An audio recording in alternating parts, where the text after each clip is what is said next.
Olá, somos da Universidade Estadual do Maranhão. Iremos apresentar sobre os aspectos gerais da síndrome de Down, uma visão biológica, tendo como participantes Aline Júlia Rodrigues da Costa, Dominique Rodrigues Pereira e Eldevan da Silva Barbosa e eu, Rodrigo Araújo Azevedo. As anomalias congênitas são causadas em geral por fatores genéticos, como exemplo a síndrome de Down, e sem falar que é um fator aí que vai causar grande preocupação, principalmente para a família, né? Porque a vida de uma criança com síndrome de Down não é fácil, ela vai apresentar vários desafios em sua vida. O excesso do material genético proveniente da trissomia do cromossomo 21 é o que causa a síndrome de Down, ou seja, vai apresentar 3 cromossomos 21 ao invés de 2, por isso esse nome trissomia. E síndromes, esse nome síndrome significa o conjunto de sinais e sintomas que são determinados por um gene. E uma coisa que a gente não deve confundir é a síndrome de Down com uma doença, porque a síndrome de Down ela é uma desordem genética e ela não deve ser confundida com doença. O estudo ele tem como objetivo mostrar aspectos gerais da síndrome de Down, mostrando os métodos utilizados e também os referenciais bibliográficos. A proporção dos distúrbios cromossômicos da síndrome de Down ocorre de 1 a cada 600 recém-nascidos, sendo que a maioria das gravidez que tem esse distúrbio cromossômico resulta na morte intrauterina. Uma das causas da síndrome de Down pode estar relacionada com a idade materna, porque quanto mais velha a mãe, mais velho também vai ser os seus gametas, o seu gameta materno, o gameta materno envelhece junto com a mulher, diferente aí que ocorre com o homem. O homem ele tem renovamento dos gametas a cada 72 horas. Então, esse aí é um fator que vai contribuir para o nascimento de crianças com síndrome de Down. O pai ele vai contribuir também, mas mais raramente em relação à mulher, porque o homem ele pode ter uma falta de segregação ocorrida na gametogênese, que pode contribuir também com nascimento de crianças aí com síndrome de Down. Isso ocorre com pais com idade superior a 55 anos. A maioria das crianças afetadas é filhos de mães com idades inferior a 30 anos. Isso ocorre porque há um maior número de gravidez de pessoas com essa idade de 30 anos para baixo do que mulheres com maior idade, de 45 anos. Porém, mesmo tendo essa proporção diferente, mulheres que apresentam mais idades, elas têm mais chance de ter filhos com síndrome de Down do que mulheres de 30, como temos um gráfico mostrando a incidência. Observamos aí que mulheres com idade de 45 anos ou mais apresentam de um nascimento de criança com síndrome de Down a cada 25 de nascimentos. Então, tenho aí uma chance muito maior de nascer uma criança com síndrome de Down do que uma mulher com 20 e 24 anos. Outros fatores contribuem para a ocorrência desses distúrbios cromossômicos, como o uso de contraceptivos, algumas substâncias químicas, como o álcool, por exemplo, ou até mesmo a radiação. Também, se tiver algum parente na família que apresenta algum distúrbio cromossômico, a chance de ter uma criança com síndrome de Down é maior. Histórico da síndrome de Down. A síndrome de Down, ou SD, foi descrita em 1866 pelo cientista inglês John Lockdown Down. O referido cientista designou os indivíduos com SD como mongoloides. Nessa época, esse termo mongoloides ele foi de grande repercussão, pois as pessoas viam esse termo como algo preconceituoso, mas hoje em dia esse termo já foi superado. John Lockdown descobriu que a causa da síndrome de Down era genética, ou seja, era uma alteração genética que ocorre durante a divisão celular do embrião, onde o indivíduo que apresenta essa síndrome, ele possui 47 cromossomos e não 46, que seria o normal. Esse cromossomo a mais, ele estaria ligado ao par 21, através de um ligamento de um excesso de material cromossômico havendo uma nítida relação com a idade dos pais, que quanto mais idosos eles forem, maior a probabilidade dos filhos nascer com essa síndrome. Da síndrome de Down.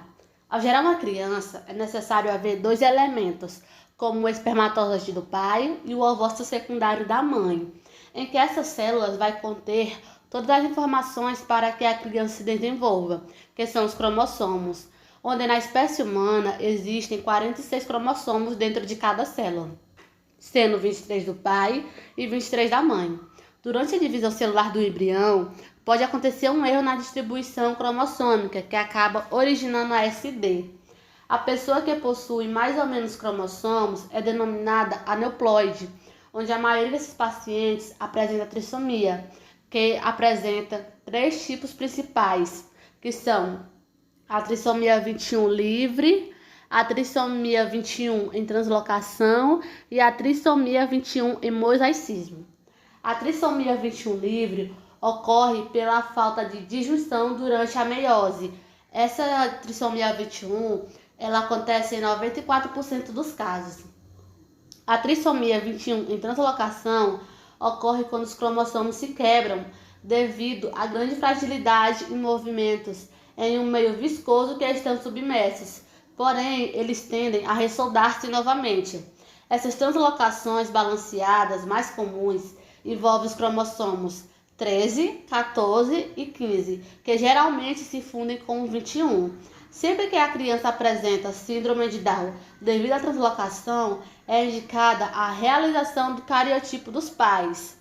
Já a trissomia 21 em mosaicismo pode ser verificada após a fecundação, onde a primeira célula do embrião é normal e o erro acontece nas próximas divisões celulares, repetindo-se em cada célula enquanto ocorre o desenvolvimento do feto, em que o indivíduo irá apresentar células normais, com 46 cromossomos, e células trissômicas, como um mosaico, onde essa doença pode se manifestar em menos ou mais intensidade.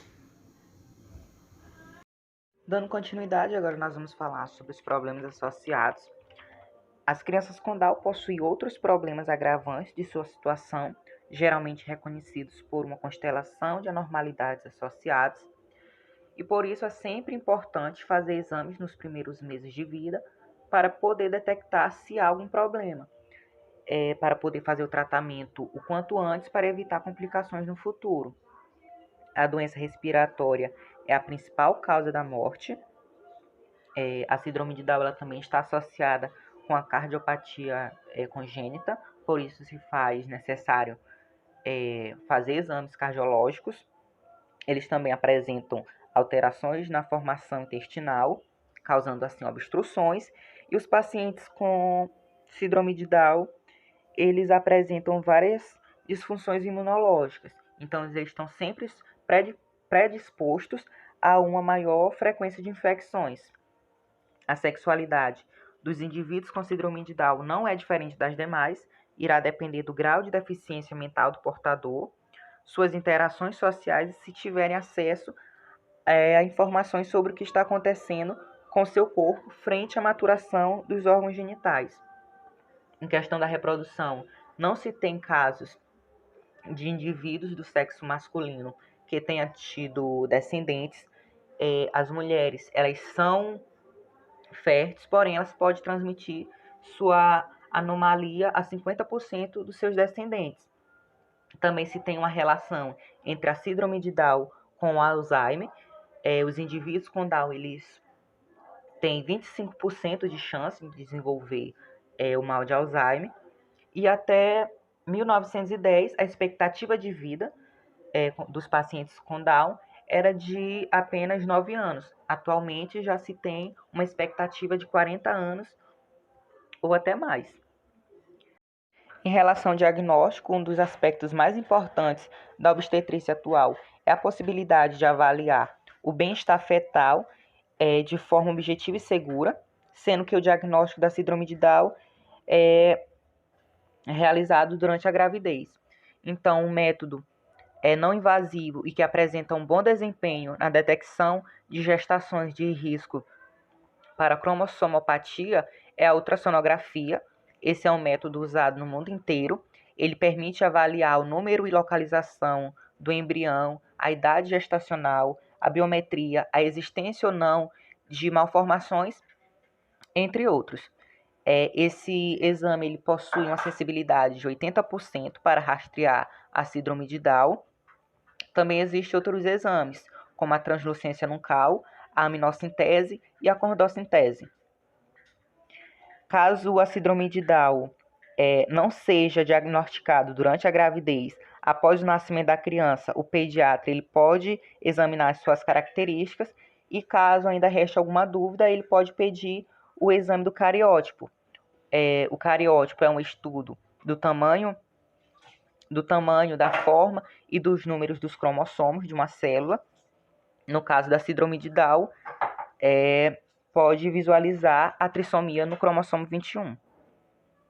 Dando continuidade à nossa apresentação, irei falar sobre a reação após o diagnóstico.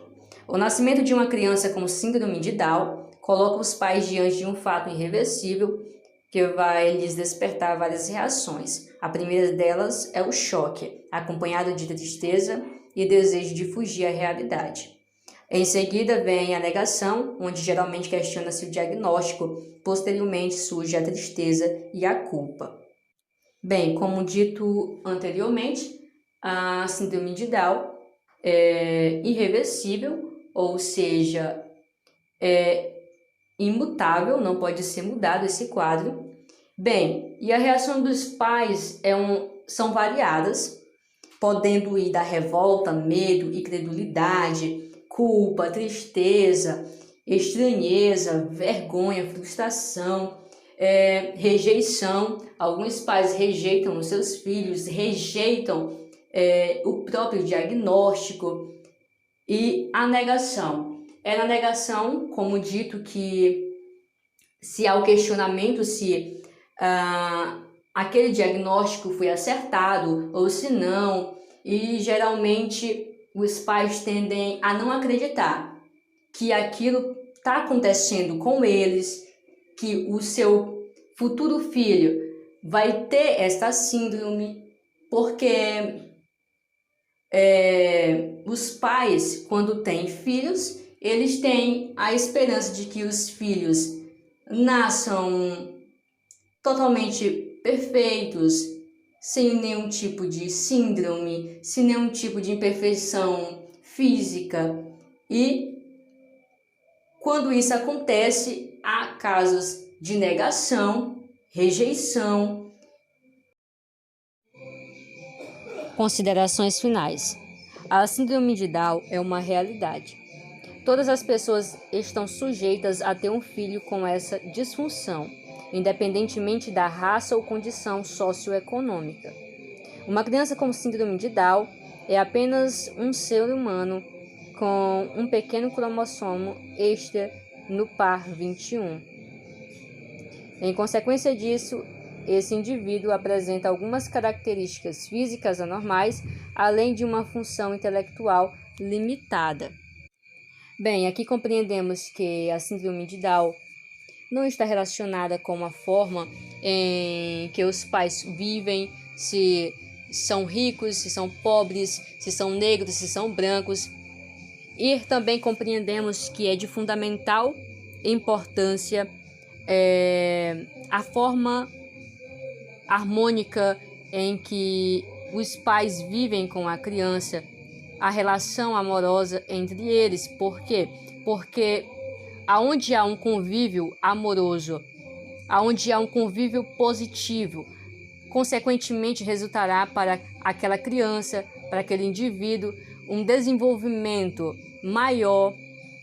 Ela vai ser estimulada e, com isso, a tendência é que ela se desenvolva positivamente a cada dia, e isso é consequência de um preparo, de um convívio positivo, de uma relação positiva entre os pais, entre a família com aquela criança. Bem, Aqui também compreendemos a importância da igualdade para as pessoas com síndrome de Down. É de tamanha relevância essa igualdade, ou seja, direitos iguais para todos. Aqui estão nossas referências. Essa foi nossa apresentação sobre aspectos gerais da síndrome de Down. Obrigado pela atenção e espero que tenham gostado.